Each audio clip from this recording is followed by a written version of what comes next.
Dear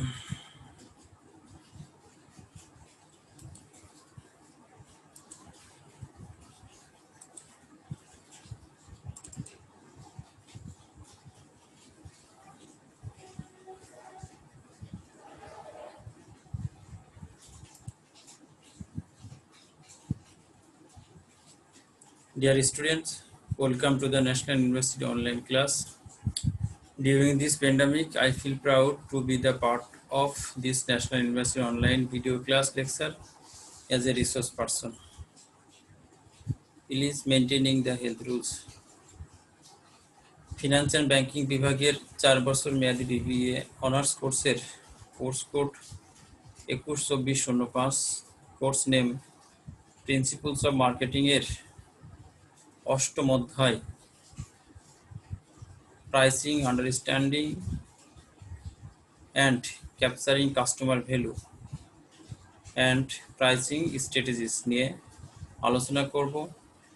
আমি Mohammad Khaled Hasan, Daulatpur college, lecturer, Daulatpur college, Daulatpur, Kushtia.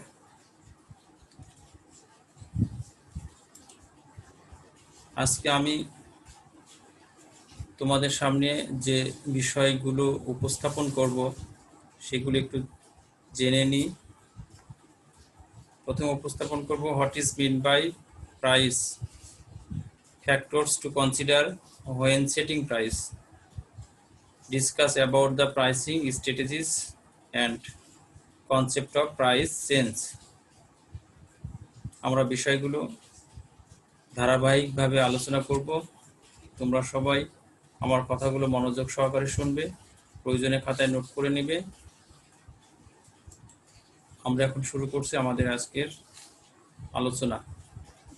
প্রথমে আলোচনা করব what is mean by price, অর্থাৎ মূল্য বলতে কি বোঝায়।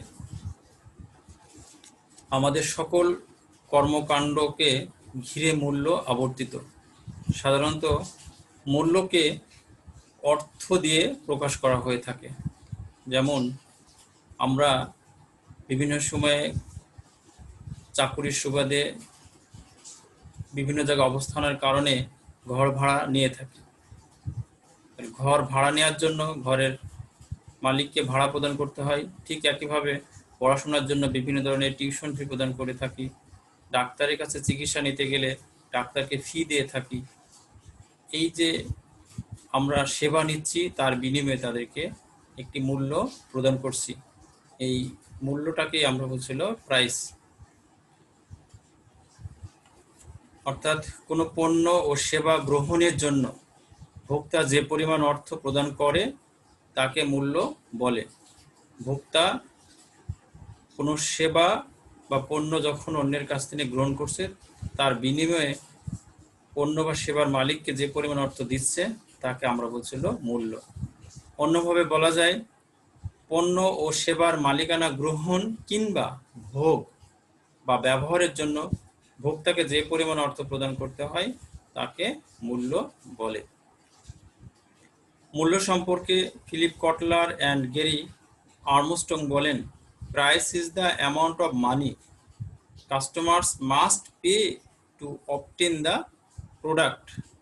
অর্থাৎ পণ্য গ্রহণের বিনিময়ে ক্রেতা বা ভোক্তা যে পরিমাণ অর্থ প্রদান করে তাকে মূল্য বলে। অর্থাৎ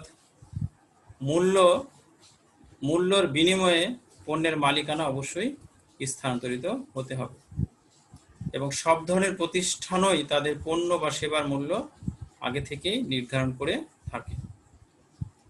আমরা এতক্ষণ মূল্য সম্পর্কে জানলাম। এবার জানব when setting price, যখন আমরা মূল্য নির্ধারণ করি তখন কোন ধরনের ফ্যাক্টরগুলো বিবেচনা করতে হয় বা মূল্য নির্ধারণের ক্ষেত্রে কোন ধরনের উপাদানগুলো প্রভাব বিস্তার করে। অর্থাৎ factors to consider when setting price, এই বিষয়টি নিয়ে এখন আলোচনা করব। মূল্য নির্ধারণ অত্যন্ত একটি জটিল বিষয়, কারণ মূল্য নির্ধারণের সময় অভ্যন্তরীণ ও বাহ্যিক বিভিন্ন উপাদান বিবেচনা করতে হয়। অর্থাৎ মূল্য যখন নির্ধারণ করতে হয় তখন ইন্টারনাল কিছু ফ্যাক্টর এবং এক্সটার্নাল ফ্যাক্টরস ওই মূল্য নির্ধারণ সিদ্ধান্তের সময় বা নির্ধারণ করার সময় যে সিদ্ধান্ত নেওয়া হয় সেই সিদ্ধান্তের উপরে বিভিন্নভাবে প্রভাব বিস্তার করে থাকে। সেই বিষয়গুলো নিয়ে আমরা এখন আলোচনা করব। আমরা চিত্রে দেখানোর চেষ্টা করেছি দুই ধরনের উপাদান রয়েছে। মাঝখানে আছে মূল্য নির্ধারণ সিদ্ধান্তসমূহ, অর্থাৎ মূল্য সেটিং করতে গেলে যে সিদ্ধান্তগুলো নিতে হয় সেটার দুই পাশে, বাম পাশে আছে অভ্যন্তরীণ উপাদানসমূহ, ইন্টারনাল ফ্যাক্টরস বা এলিমেন্টস। এর মধ্যে আছে বাজারজাতকরণ উদ্দেশ্যগুলি, বাজারজাতকরণ মিশ্রণ কৌশল, প্রতিষ্ঠানের ব্যয়সমূহ এবং প্রতিষ্ঠানের সাংগঠনিক বিভিন্ন বিভাগ উপবিভাগ থাকে সেই বিষয়গুলো। বাহ্যিক উপাদানের মধ্যে আছে বাজার চাহিদা প্রকৃতি, প্রতিযোগিতা, অন্যান্য পরিবেশগত উপাদান সমূহ, যেমন অর্থনীতি, পুনরায় বিক্রেতা, সরকার ইত্যাদি। আমরা মূল্য নির্ধারণের সময় যে বিষয়গুলো বিবেচনা করতে হয় সেই বিষয়গুলো নিচে পর্যায়ক্রমে দেওয়া আছে, সেই বিষয়গুলো আমরা এখন আলোচনা করব। অর্থাৎ প্রথমে আমরা আলোচনা করব internal factors affecting pricing decision, অর্থাৎ অভ্যন্তরীণ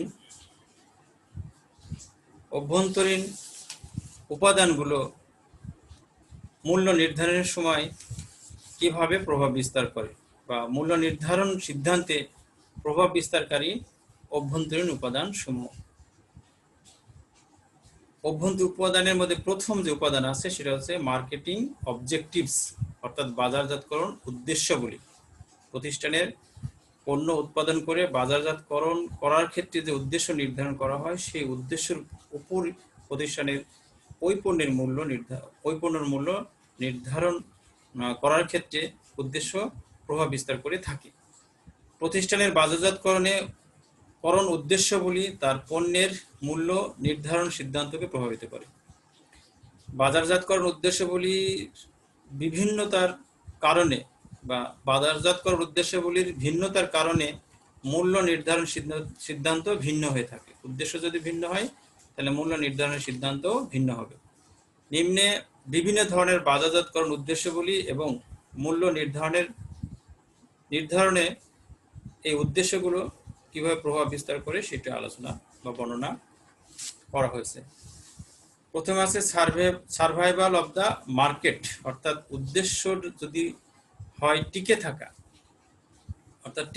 সার্ভাইভাল অফ দ্য মার্কেট, বাজারে টিকে থাকা, অর্থাৎ প্রতিষ্ঠানের পণ্যের বাজারজাতকরণের উদ্দেশ্য যদি হয় টিকে থাকা, তাহলে পণ্যের মূল্যটা কম ধার্য করতে হবে, কারণ বেশি ধার্য করলে বাজারে প্রতিযোগিতায় টিকা কঠিন হয়ে যাবে। আবার পরেরটা আছে ম্যাক্সিমাইজিং কারেন্ট প্রফিট, যদি প্রতিষ্ঠানের বাজারজাতকরণ উদ্দেশ্য হয় চলতি মুনাফা সর্বোচ্চকরণ করা, অর্থাৎ বর্তমানে বিক্রয় করে সবচেয়ে বেশি মুনাফা অর্জন করা, সেক্ষেত্রে পণ্যের মূল্যটা আবার বেশি ধার্য করতে হবে। এটা তখনই সম্ভব যখন বাজারে প্রতিযোগীর সংখ্যা কম থাকে। এরপর আছে ম্যাক্সিমাইজিং মার্কেট শেয়ার, অর্থাৎ বাজার শেয়ার সর্বোচ্চকরণ, অর্থাৎ বাজার দখল।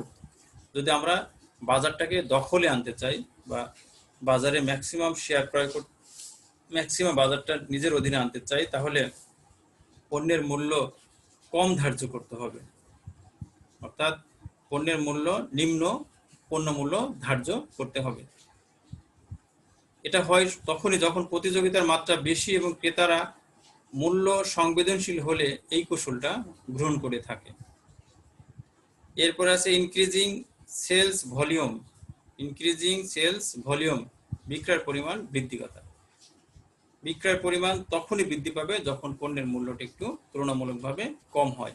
পণ্যের মূল্য বেশি হয়ে গেলে বিক্রয়ের পরিমাণটা কমে যায়। এজন্য ব্যবসা প্রতিষ্ঠানের যদি মূল উদ্দেশ্য হয়, বাজারজাতকরণ উদ্দেশ্য হয় বিক্রয়ের পরিমাণটা বৃদ্ধি করতে হবে, তাহলে অবশ্যই পণ্যের মূল্যটা কম ধার্য করতে হবে। এরপরে আছে হারভেস্টিং ইনভেস্টমেন্ট, অর্থাৎ বিনিয়োগ তুলে নেওয়া, অর্থাৎ পণ্য তৈরি করার পিছনে যে খরচটা হয়েছে এই খরচটা উঠায় নিতে হবে। যদি এই উদ্দেশ্য হয়, অর্থাৎ স্বল্প সময়ের মধ্যে বিনিয়োগকৃত মূলধন উত্তোলন করতে হবে, তুলে নিতে হবে, তখন পণ্যের মূল্যটা উচ্চ ধার্য করতে হবে, কারণ পণ্যের মূল্য বেশি হলে তাড়াতাড়ি বিনিয়োগ উঠে আসবে। এরপরে আছে মেইনটেনিং কোয়ালিটি লিডারশিপ, অর্থাৎ গুণগত মানের শ্রেষ্ঠত্ব বজায় রাখা। গুণগত মানের শ্রেষ্ঠত্ব বজায় রাখা অর্থাৎ কোম্পানির উদ্দেশ্য হতে পারে সবচেয়ে মানসম্পন্ন পণ্য বাজারে বিক্রি করা। এর ফলে পণ্যের উৎপাদন ব্যয় বৃদ্ধি পাওয়ায় বেশি মূল্য ধার্য করা হয়। অর্থাৎ পণ্যের গুণগত মানে যদি শ্রেষ্ঠত্ব অর্জন করতে হয় তাহলে পণ্য উৎপাদন ব্যয়টা বেশি হয়ে থাকে, আর পণ্য উৎপাদন ব্যয় বেশি হলে পণ্যের মূল্যটা স্বাভাবিকভাবে বেশি হয়ে থাকে। তাহলে বাজারজাতকরণ উদ্দেশ্যের উপরে পণ্যের মূল্য নির্ধারণ অনেকখানি প্রভাব বিস্তার করে, সেই বিষয়গুলো আলোচনা করলাম। এরপরে আমরা আলোচনা করব অভ্যন্তরীণ উপাদানের মধ্যে মার্কেটিং মিক্স স্ট্র্যাটেজি। দ্বিতীয় যে অভ্যন্তরীণ উপাদান মার্কেটিং মিক্স স্ট্র্যাটেজি অর্থাৎ বাজারজাতকরণ মিশ্রণ কৌশল। মূল্য নির্ধারণের ক্ষেত্রে মূল্য ছাড়া বাজারজাতকরণ মিশ্রণের অন্যান্য উপাদান যেমন পণ্য বন্টন প্রসার বিবেচনা করতে হয়। অর্থাৎ মার্কেটিং মিক্সের 4টি উপাদান, সেটা হচ্ছে যে পণ্য, মূল্য, বন্টন ও প্রসার। তাহলে মূল্য বাদ দিয়ে আরো যে 3টা উপাদান আছে, এই উপাদানগুলোর উপরেই কিন্তু পণ্যের মূল্য নির্ধারণ নির্ভর করে। অর্থাৎ এই পণ্য মিশ্রণের পণ্য বন্টন প্রসার এই 3টে উপাদানও কিন্তু পণ্যের মূল্য নির্ধারণকে প্রভাবিত করে থাকে। কারণ এই উপাদানগুলোর উপরেই কিন্তু প্রতিষ্ঠানের ব্যবসায়িক সফলতা নির্ভর করে। অর্থাৎ ক্রেতাদেরকে যদি উত্তম বন্টন প্রণালীর মাধ্যমে দ্রুত সময়ে পণ্যটা পৌঁছাতে হয় তাহলে পণ্য বাজারজাতকরণ বা বন্টন খরচটা বেশি হয়ে থাকে, তখন পণ্যের মূল্যটা স্বাভাবিকভাবে বেড়ে যায়। এরপরে আছে কস্ট অর্থাৎ ব্যয়সমূহ। ব্যয় পণ্যের মূল্য নির্ধারণের একটি গুরুত্বপূর্ণ উপাদান।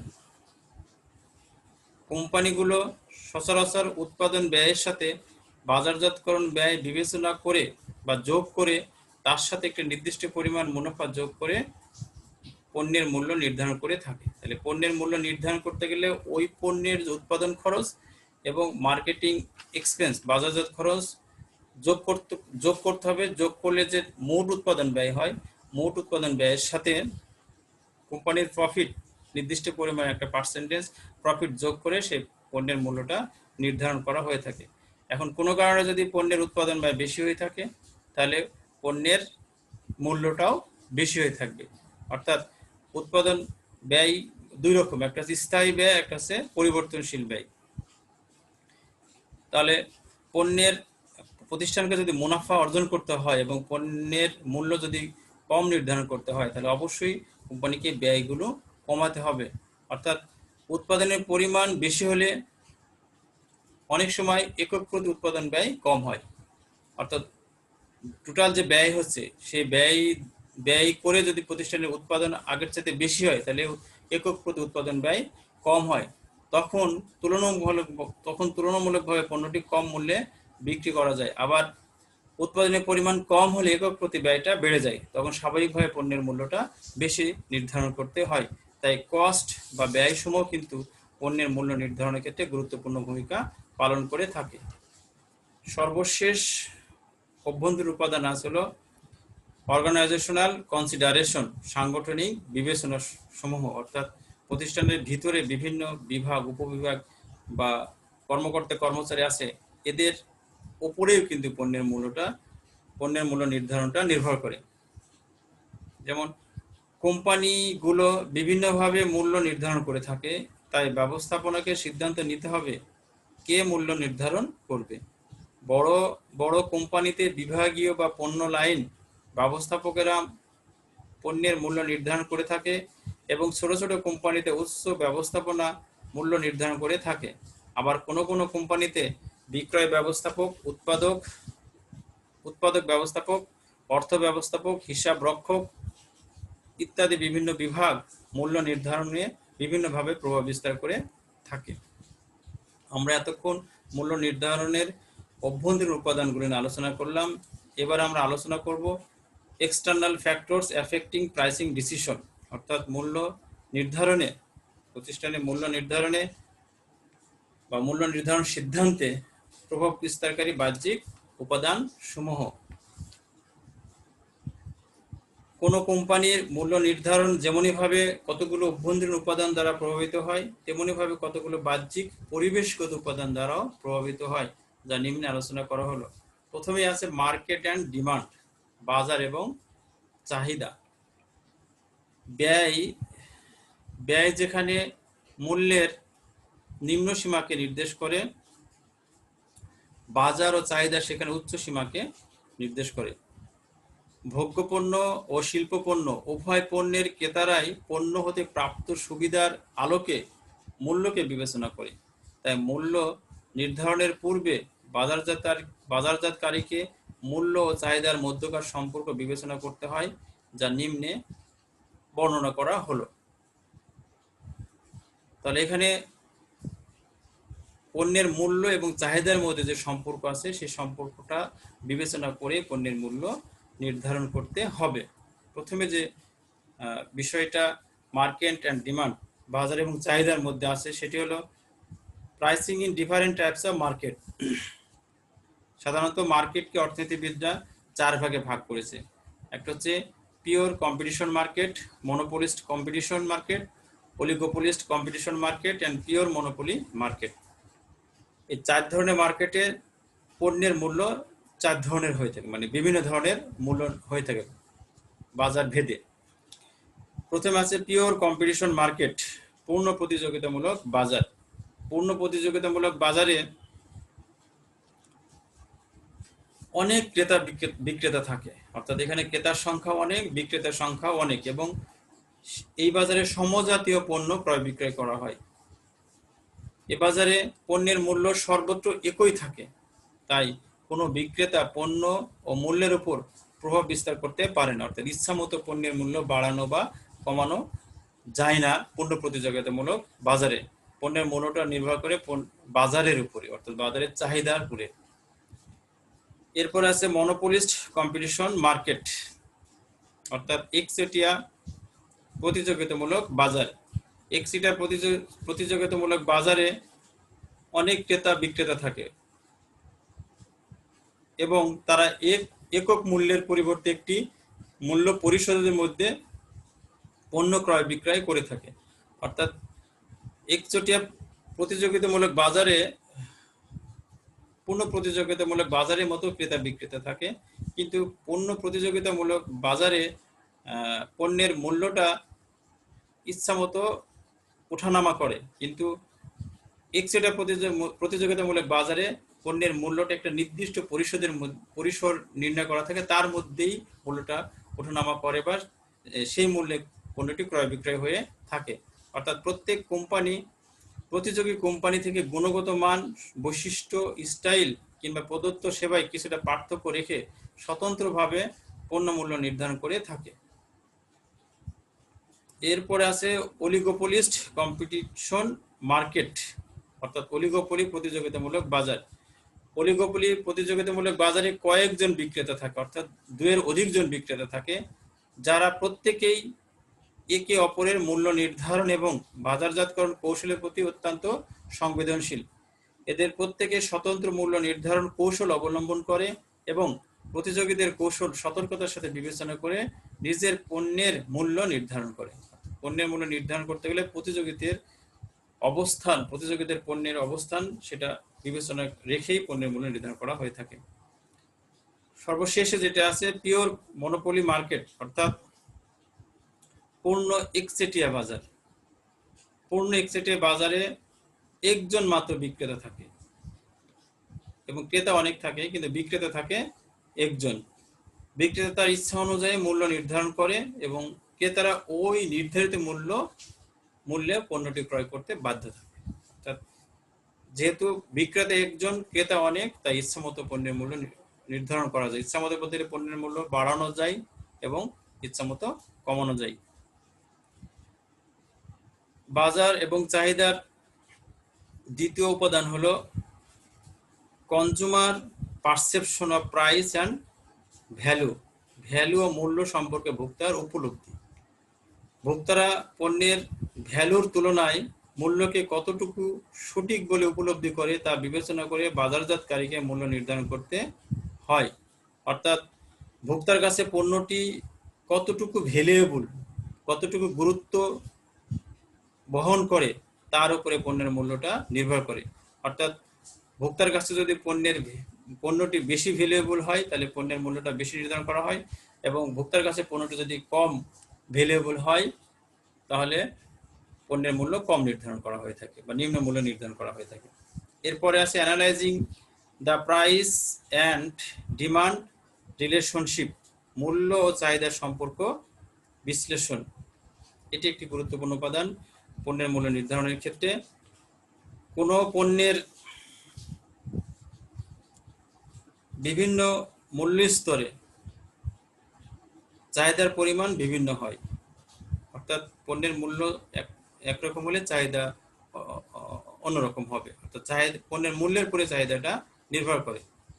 পণ্যের মূল্য বৃদ্ধি পেলে চাহিদা কমে এবং হ্রাস পেলে চাহিদা বাড়ে।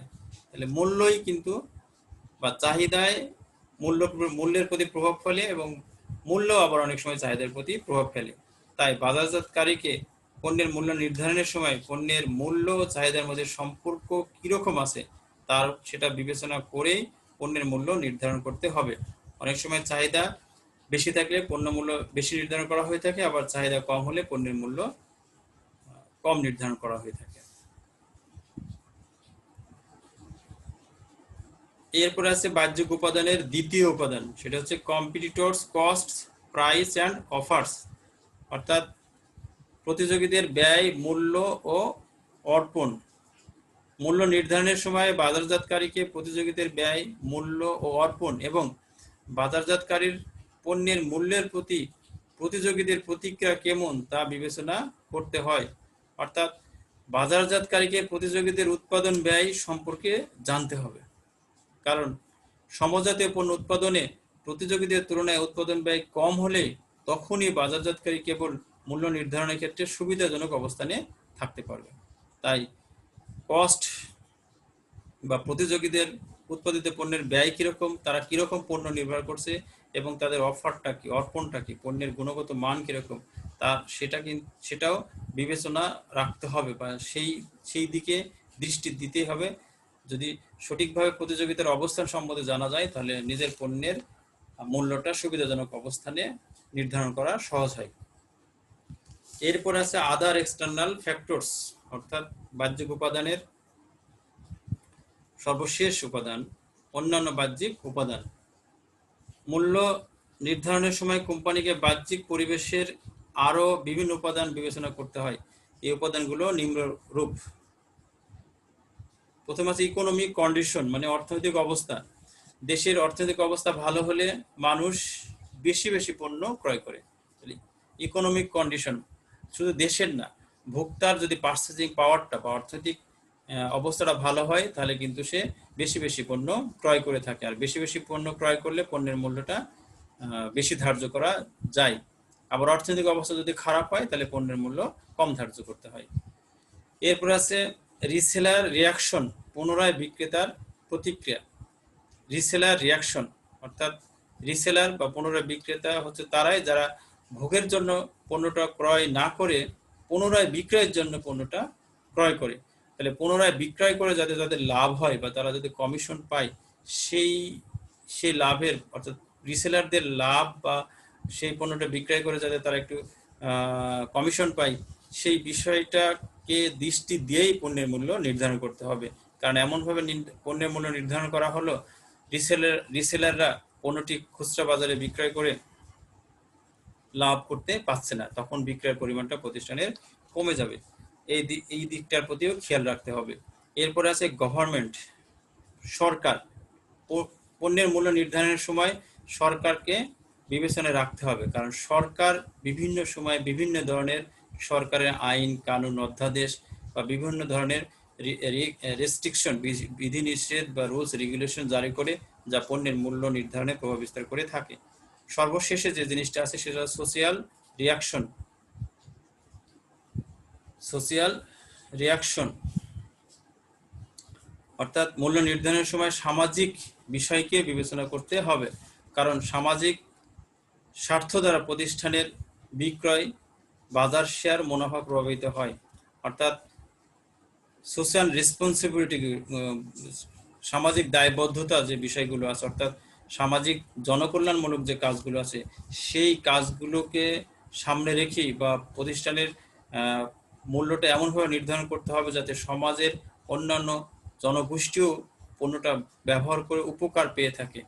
অর্থাৎ সামাজিক সোশ্যাল ইন্টারেস্ট যে আছে সেই স্বার্থটাকে সামনে রেখে প্রতিষ্ঠান তার পণ্যের মূল্য নির্ধারণ করতে হবে। আর যে প্রতিষ্ঠান পণ্যের মূল্য নির্ধারণের সময় অভ্যন্তরীণ বা যে উপাদানগুলো আলোচনা করা হলো, এই উপাদানগুলোকে বিবেচনা করে, সঠিকভাবে বিবেচনা করে যদি মূল্য নির্ধারণ করে, তাহলে তার নির্ধারিত মূল্য অবশ্যই সকলের কাছে গ্রহণযোগ্য হবে এবং প্রতিষ্ঠানের বিক্রয় দ্রুত বৃদ্ধি পাবে। আর বিক্রয় বৃদ্ধি পেলে কোম্পানির বা প্রতিষ্ঠানের বা বাজারকারীর মুনাফার পরিমাণটা বেশি হয়ে থাকবে। আমরা এতক্ষণ পণ্যের মূল্য নির্ধারণে বিভিন্ন উপাদানগুলো কিভাবে প্রভাব বিস্তার করে সেটা নিয়ে আলোচনা করলাম। এখন আমরা আলোচনা করব ডিসকাস অ্যাবাউট প্রাইসিং স্ট্র্যাটেজিস, অর্থাৎ মূল্য নির্ধারণের কৌশলসমূহ। পণ্যের মূল্য নির্ধারণের কৌশলসমূহ। প্রতিযোগিতামূলক বাজার পরিবেশে টিকে থাকার জন্য কোম্পানিগুলো বিভিন্ন ধরনের মূল্য নির্ধারণ কৌশল অনুসরণ করে থাকে। অর্থাৎ পণ্যের মূল্য নির্ধারণের ক্ষেত্রে সাধারণত তিনটা কৌশলের মাধ্যমে পণ্যের মূল্য নির্ধারণ করা হয়ে থাকে। প্রথম যে কৌশলটি আছে নিউ প্রোডাক্ট প্রাইসিং স্ট্র্যাটেজিস, দ্বিতীয় আছে product mix pricing strategies and pricing adjustment strategies. এই তিনটা কৌশলের মাধ্যমে একটা বাজারকারী প্রতিষ্ঠান তার পণ্যের মূল্য নির্ধারণ করে থাকে বা পণ্যের মূল্য নির্ধারণের ক্ষেত্রে এই কৌশলগুলো অবলম্বন করে থাকে। এই কৌশলগুলো আমরা এখন পর্যায়ক্রমে আলোচনা করব। প্রথমে আলোচনা করব new product pricing strategies. New product বলতে কি বোঝায়? নতুন পণ্য কি? নতুন আবিষ্কৃত পণ্য বা মান উন্নীত পণ্য বা অনুকরণীয় পণ্য যা ভোক্তারা নতুন বলে মনে করে তাকে নতুন পণ্য বলে। অর্থাৎ নতুন পণ্য বলতে সেই পণ্যকে বোঝায় যে পণ্যটা বাজারে আগে পূর্বে ছিল না। অর্থাৎ বাজারে যে পণ্যের অবস্থান আগে থেকে ছিল না, নতুনভাবে উদ্ভাবন হয়েছে বিভিন্ন রিসার্চের মাধ্যমে, সেই পণ্যটাকে আমরা বলছিল নতুন পণ্য। নতুন পণ্যের মূল্য নির্ধারণের ক্ষেত্রে যে কৌশলগুলো অবলম্বন করতে হয় সেই কৌশলগুলো নিয়ে আমরা এখন আলোচনা করব। সাধারণত দুইটা কৌশল এখানে অবলম্বন করা হয়ে থাকে। একটা হচ্ছে প্রাইসিং অ্যান্ড ইনোভেটিভ প্রোডাক্ট, অর্থাৎ নবপ্রবর্তিত পণ্যের মূল্য নির্ধারণ, আর আরেকটি আসলে প্রাইসিং অ্যান্ড ইমিটেটিভ নিউ প্রোডাক্ট, অর্থাৎ অনুকরণকৃত নতুন পণ্যের মূল্য নির্ধারণ। অর্থাৎ নতুন পণ্যের মূল্য নির্ধারণের ক্ষেত্রে দুইটা কৌশল অবলম্বন করা হয়। একটি হলো প্রাইসিং অ্যান্ড ইনোভেটিভ প্রোডাক্ট আর অন্যটি হচ্ছে প্রাইসিং অ্যান্ড ইমিটেটিভ নিউ প্রোডাক্ট। প্রথমে আমরা আলোচনা করব প্রাইসিং অ্যান্ড ইনোভেটিভ প্রোডাক্ট নিয়ে। নতুনভাবে আবিষ্কৃত পণ্যের মূল্য নির্ধারণে কোম্পানি নিম্নোক্ত কৌশল অনুসরণ করে থাকে। প্রথমটি হলো মার্কেট স্কিমিং প্রাইসিং, অর্থাৎ বাজার শর্তলা মূল্য নির্ধারণ। বাজার শর্তলা মূল্য নির্ধারণ হচ্ছে এমন একটি কৌশল যেখানে বাজার হতে স্বল্প সময়ে অধিক মুনাফা অর্জনের আশায় নতুন পণ্যের প্রাথমিক পর্যায়ে উচ্চ মূল্য ধার্য করা হয়। অর্থাৎ এই মার্কেট স্কিমিং প্রাইসিং এর ক্ষেত্রে বা এই কৌশলের ক্ষেত্রে স্বল্প সময়ে অধিক মুনাফা অর্জন করতে হবে। তাহলে অধিক মুনাফা যদি স্বল্প সময় অর্জন করতে হয় তাহলে অবশ্যই প্রথমেই পণ্যের মূল্যটা বেশি ধার্য করতে হবে এবং পরে আস্তে আস্তে আবার পণ্যের মূল্যটা কমিয়ে দিয়ে বাজারে অবস্থান করতে হয়। দ্বিতীয় আছে মার্কেট পেনিট্রেশন প্রাইসিং, অর্থাৎ বাজার প্রবেশ ভিত্তিক মূল্য নির্ধারণ। এক্ষেত্রে অল্প সময়ের মধ্যে ব্যাপক বাজার দখলের উদ্দেশ্যে কোম্পানি যখন নতুন পণ্যের প্রাথমিক পর্যায়ে কম মূল্য ধার্য করে তখন তাকে বাজার প্রবেশ ভিত্তিক মূল্য নির্ধারণ বলে। তাহলে দুইটা দুই রকম, একটু হচ্ছে দ্রুততম সময়ে মুনাফা অর্জন করতে গেলে বেশি মূল্য ধার্য করতে হবে, আর মার্কেট পেনিট্রেশনের ক্ষেত্রে বাজারকে দখল করবে, মুনাফা অর্জন না, দ্রুততম সময়ে বাজারকে দখল করতে হবে। বাজারকে দখল করতে গেলে প্রথমে পণ্যের মূল্য কম ধার্য করতে হবে এবং বাজার দখল হওয়ার পরে আবার আস্তে আস্তে পণ্যের মূল্যটা বেশি ধার্য করতে হয়।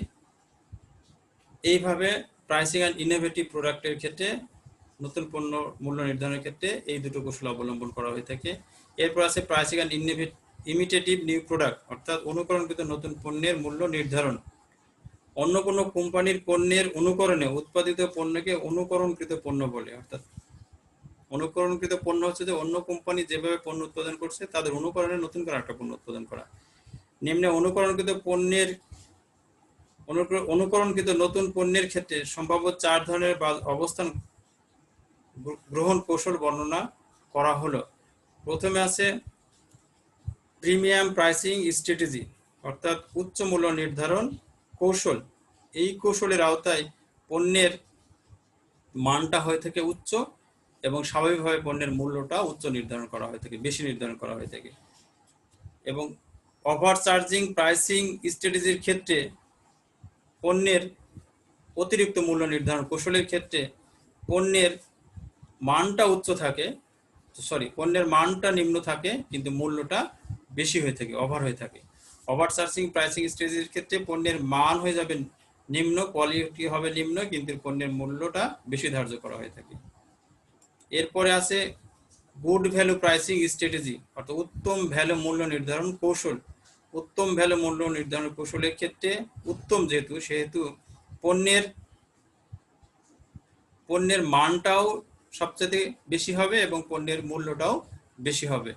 অর্থাৎ উত্তম ভ্যালু মূল্য নির্ধারণ কৌশলের ক্ষেত্রে পণ্যের মানও বেশি হবে, পণ্যের গুণগত মানটা ভালো হবে, স্ট্যান্ডার্ড হবে, পণ্যের মূল্যটাও বেশি হবে। সর্বশেষ আছে ইকোনমাই প্রাইসিং স্ট্র্যাটেজি, অর্থাৎ নিম্ন মূল্য নির্ধারণ কৌশল। নিম্ন মূল্য নির্ধারণ কৌশলের ক্ষেত্রে পণ্যের গুণগত মানটাও কম হয়ে থাকে এবং পণ্যের মূল্যটাও কম হয়ে থাকে।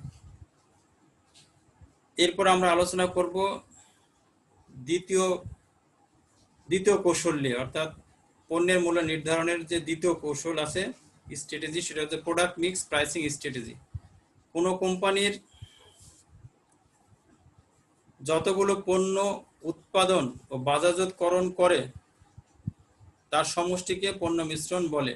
নিম্নে পণ্য মিশ্রণ মূল্য নির্ধারণের কৌশল বর্ণনা করা হলো। প্রথম যে কৌশল আছে প্রোডাক্ট লাইন প্রাইসিং, এটি হচ্ছে এমন একটি মূল্য নির্ধারণ কৌশল যেখানে পণ্য সারির অন্তর্ভুক্ত প্রতিটি পণ্যের জন্য আলাদা মূল্য নির্ধারণ করা হয়ে থাকে। প্রোডাক্ট লাইন প্রাইসিং এর ক্ষেত্রে পণ্য সারিতে যতগুলো পণ্য আছে প্রত্যেকটা পণ্যের জন্য আলাদা মূল্য নির্ধারণ করতে হবে। যেমন আমাদের দেশে ইউনিলিভার বাংলাদেশ লিমিটেড 4 ধরনের গায়ে মাখা সাবান বাজারজাত করে থাকে এবং উৎপাদন করে এবং বাজারজাত করে থাকে এবং তাদের প্রত্যেকটির দাম কিন্তু আলাদা আলাদা, অর্থাৎ ক্রেতারা তাদের পছন্দ অনুযায়ী যে কোনোটি ক্রয় করতে পারে। এরপরে আছে অপশনাল প্রোডাক্ট প্রাইসিং, ঐচ্ছিক পণ্য মূল্য নির্ধারণ। এটা হচ্ছে এমন একটি মূল্য নির্ধারণ কৌশল যেখানে পণ্যের দাম স্থির রেখে মূল পণ্যের সাথে ঐচ্ছিক পণ্য সংযোজন করে আলাদা আলাদা মূল্য ধার্য করা হয়। অর্থাৎ মূল পণ্যের সাথে যদি আরো অন্য কোনো সুযোগ সুবিধা নিতে হয় তাহলে আরো পণ্যের মূল্যটা বেশি হয়ে থাকে। যেমন একটি প্রাইভেট গাড়ি যদি গাড়িটির মূল্য যদি 10 লক্ষ টাকা হয়, গাড়ির সাথে যদি এসি ফ্যাসিলিটিস নিতে হয় তাহলে আরো 2 লক্ষ টাকা বেশি দিতে হবে, তখন গাড়ির মূল্যটা হয়ে যাবে 12 লক্ষ টাকা। এবং এসির সাথে যদি মোবাইল ফোনের সুবিধা গ্রহণ করতে হয় তাহলে আরো 1 লক্ষ টাকা মূল্যটা বেড়ে গিয়ে তখন মূল্যটা হবে 13 লক্ষ টাকা। তাহলে গাড়ির মূল্য কিন্তু 10 লক্ষ টাকা, গাড়ির সাথে যদি অন্যান্য কোনো সুযোগ সুবিধা নিতে হয় তাহলে মূল্যটা আবার বিভিন্ন রকম হয়ে থাকে। এরপরে আছে ক্যাপটিভ প্রোডাক্ট প্রাইসিং, মানে আবদ্ধ পণ্য মূল্য নির্ধারণ। মূল পণ্যের সাথে অবশ্যই ব্যবহার করতে হয় এরূপ পণ্যের মূল্য নির্ধারণকে বলা হয় আবদ্ধ পণ্য মূল্য নির্ধারণ। অর্থাৎ মূল পণ্যের সাথে অবশ্যই ব্যবহার করতে হবে এরকম কিছু পণ্য আমাদের বাজারে আছে। সেটা হলো যে যদি আমরা শেভ করার জন্য রেজার কিনি, রেজার দিয়ে কিন্তু শেভ করা যাবে না, তার সাথে ব্লেড ক্রয় করতে হবে। ঠিক একইভাবে ল্যাপটপ বা কম্পিউটার যদি ক্রয় করি, তাহলে কম্পিউটার চালানোর জন্য অবশ্যই সফটওয়্যার লাগবে। তাহলে সফটওয়্যার সহ ল্যাপটপের মূল্য একরকম হবে, আবার শুধু ল্যাপটপের মূল্য একরকম হবে। এই ধরনের পণ্যকে বলা হয় আবদ্ধ পণ্য মূল্য নির্ধারণ। এরপর আছে বাই প্রোডাক্ট প্রাইসিং, অর্থাৎ উপজাত পণ্য মূল্য নির্ধারণ। এ পদ্ধতিতে কতিপয় পণ্য একত্রে বিক্রি করার জন্য প্রতিটির মূল্য আলাদাভাবে নির্ধারণ না করে একত্রে মূল্য নির্ধারণ করা হয়। এটা সাধারণত ডিনার সেট, অনেক সময় ডিনার সেট পাওয়া যায়। ডিনার সেটের প্রতিটি আইটেমের মূল্য আলাদাভাবে নির্ধারণ না করে একত্রে মূল্য অনেক নির্ধারণ করা হয়ে থাকে। এবার সর্বশেষ যে কৌশলটি আছে সেটা প্রাইস অ্যাডজাস্টমেন্ট স্ট্র্যাটেজিস, অর্থাৎ মূল্য সমন্বয় কৌশল সমূহ। গ্রাহকদের মধ্যে ভিন্নতা এবং পরিবর্তনশীল পরিস্থিতির কারণে কোম্পানিগুলোকে তাদের মৌলিক মূল্য সমূহের মধ্যে সমন্বয় সাধন করতে হয়, যা নিম্নে বর্ণনা করা হলো। প্রথম যে কৌশল আছে সেটা হচ্ছে ডিসকাউন্ট অ্যান্ড অ্যালাউন্স প্রাইসিং। এটি একটি কৌশল। গ্রাহকদের বিভিন্ন পরিস্থিতিতে বাজারজাতকারী কোম্পানিগুলো এই কৌশলটা অবলম্বন করে থাকে, অর্থাৎ নগদ বাটা বা বিভিন্ন ধরনের সুবিধা দিয়ে থাকে। যেমন দ্রুত মূল্য পরিশোধ, অধিক পরিমাণে পণ্য ক্রয়, অমৌসুমে পণ্য ক্রয় আগ্রহী করে তোলার জন্য অধিকাংশ কোম্পানি তাদের মৌলিক মূল্য সমন্বয়ের মাধ্যমে ক্রেতাদেরকে উৎসাহিত করে বা পুরস্কৃত করে থাকে। এ ধরনের মূল্য সমন্বয়কে বাটা বা সুবিধা প্রদান বলা হয় থাকে। এরপর আছে সেগমেন্টেড প্রাইসিং, বিভাজিত মূল্য নির্ধারণ। এটি হচ্ছে একই পণ্য বা সেবা বিভিন্ন মূল্যে বিভিন্ন ক্রেতার নিকট বিক্রি করাকে বিভাজিত মূল্য নির্ধারণ বলে। অর্থাৎ একই পণ্য বিভিন্ন জনের কাছে বিভিন্নভাবে মূল্য নির্ধারণ করা। যেমন সমদূরত্বে বাসের ভাড়া সাধারণ যাত্রীর কাছে যেরকম নেওয়া হয়, একজন ছাত্রের কাছ থেকে কিন্তু সেরকম নেওয়া হয় না। এরপর আছে সাইকোলজিক্যাল প্রাইসিং, অর্থাৎ মনস্তাত্ত্বিক মূল্য নির্ধারণ। মনস্তাত্ত্বিক মূল্য নির্ধারণের ক্ষেত্রে মূলত ক্রেতাদের মনস্তাত্ত্বিক বিষয়ের উপর ভিত্তি করে পণ্যের মূল্য নির্ধারণ করা হয়ে থাকে। এটি সাধারণত প্রেস্টিজিয়াস পণ্যের ক্ষেত্রে নির্ধারণ করা হয়ে থাকে। যেমন 500 টাকা মূল্যের কোনো পণ্য এবং 499 টাকা 50 পয়সা মূল্যের পণ্যের মধ্যে পার্থক্য হচ্ছে মাত্র 50 পয়সা, কিন্তু মনস্তাত্ত্বিক পার্থক্য কিন্তু এখানে অনেক বেশি হয়ে থাকে, যেটা আমাদের দেশের বাটা শো কোম্পানি এই কৌশল অবলম্বন করে থাকে। এরপর আছে প্রমোশনাল প্রাইসিং, অর্থাৎ প্রসারমূলক মূল্য নির্ধারণ। এক্ষেত্রে স্বল্পমেয়াদে পণ্যের বিক্রয় বৃদ্ধির লক্ষ্যে সাময়িকভাবে তালিকা মূল্যের চেয়ে কম মূল্যে কিংবা অনেক সময় উৎপাদন খরচের চেয়েও কম মূল্যে পণ্য বিক্রয় করা হয়ে থাকে। এরপর আছে জিওগ্রাফিক্যাল প্রাইসিং।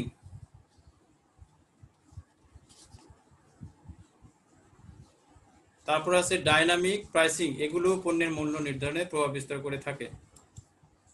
সর্বশেষ যেটা নিয়ে আলোচনা করব, কনসেপ্ট অফ প্রাইস চেঞ্জ, অর্থাৎ মূল্য পরিবর্তন। পণ্যের মূল্য নির্ধারণ একটি জটিল ব্যাপার। তারপরও একবার পণ্য মূল্য নির্ধারণ করা হলে ওই নির্ধারিত মূল্য অনির্দিষ্ট কালের জন্য চলতে পারে না। বিভিন্ন অবস্থার পরিপ্রেক্ষিতে পণ্যের নির্ধারিত মূল্য পরিবর্তনের প্রয়োজন দেখা দেয়। কোনো সময় মূল্য বাড়ানোর প্রয়োজন হয়, আবার কোনো সময় পণ্যের মূল্য কমানোর প্রয়োজন হয়। নিম্নে মূল্য পরিবর্তনের বিভিন্ন কারণ আছে। একটা হচ্ছে initiative pricing cuts, initiative pricing increase, buyer reaction to price change, competitor reaction to price change. এই সাধারণত 4টা কারণে কিন্তু পণ্যের মূল্য কম অথবা বেশি করতে হয়। সবাইকে ধন্যবাদ জানিয়ে আজকের মতো ক্লাস এখানে শেষ করছি। সবাই ভালো থাকবে, সুস্থ থাকবে। আল্লাহ হাফেজ।